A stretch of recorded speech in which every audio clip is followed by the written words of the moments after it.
খেলার খবর। প্রায় 2 দশক পর বঙ্গবন্ধু স্টেডিয়ামে টাইগারদের উপস্থিতি। অ্যাথলেটিক্স ট্র্যাকে ফিটনেস টেস্ট দিয়েছে জাতীয় দল আর পাইপলাইনে থাকা ক্রিকেটাররা। জিম্বাবুয়ে সিরিজ ও বিশ্বকাপকে সামনে রেখে পরীক্ষা নিয়েছে বিসিবি। বোর্ডের বাধ্যবাধকতা থাকায় পরবর্তীতে ফিটনেস টেস্ট দিবেন সাকিব আল হাসান, তাসকিন আহমেদ ও সৌম্য সরকার। ১৯ বছর পর বঙ্গবন্ধু স্টেডিয়ামে জাতীয় ক্রিকেট দলের কার্যক্রম।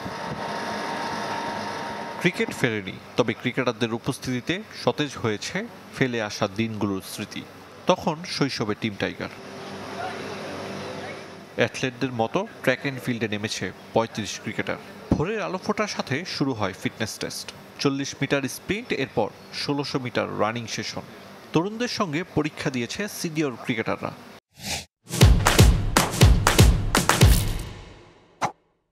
শেষটা যেখানে সবচেয়ে আকর্ষণীয়, দু গ্রুপে ভাগ করে নেওয়া হয় টেস্ট।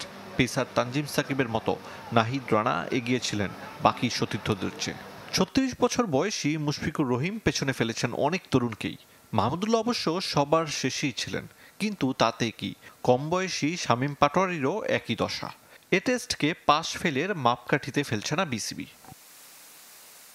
ট্রেনার নাথান কেইলির পরিকল্পনা অনুযায়ী বেছে নেওয়া হয় বঙ্গবন্ধু স্টেডিয়ামের নতুন ট্র্যাক। বিসিবির বাকি 2 ট্রেনার ছাড়াও নজর রেখেছে ক্রিকেট অপারেশনস ও নির্বাচক প্যানেল।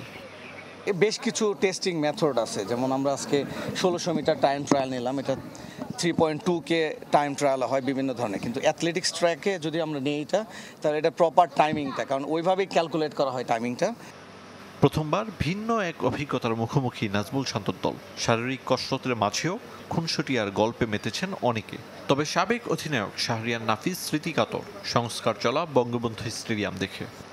এখন তো আমাদের ন্যাশনাল এমন প্লেয়ার আছে যার জন্ম ২০০০-এর কাছাকাছি সময়, সো তাদের মনে থাকার কথা না, বাট একটা আইকনিক স্টেডিয়ামের কথা তো সবাই সবসময় মনে রাখে বা গল্প শুনেছে, এবং they were very excited.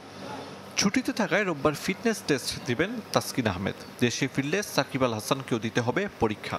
Injury পুরোপুরি সেরে উঠলে সৌম্য সরকারও অংশ নেবেন। অর্থাৎ বিশ্বকাপ সামনে রেখে ক্রিকেটারদের ফিটনেস নিয়ে serious BCB. Ariful Islam, channel 24, Dhaka.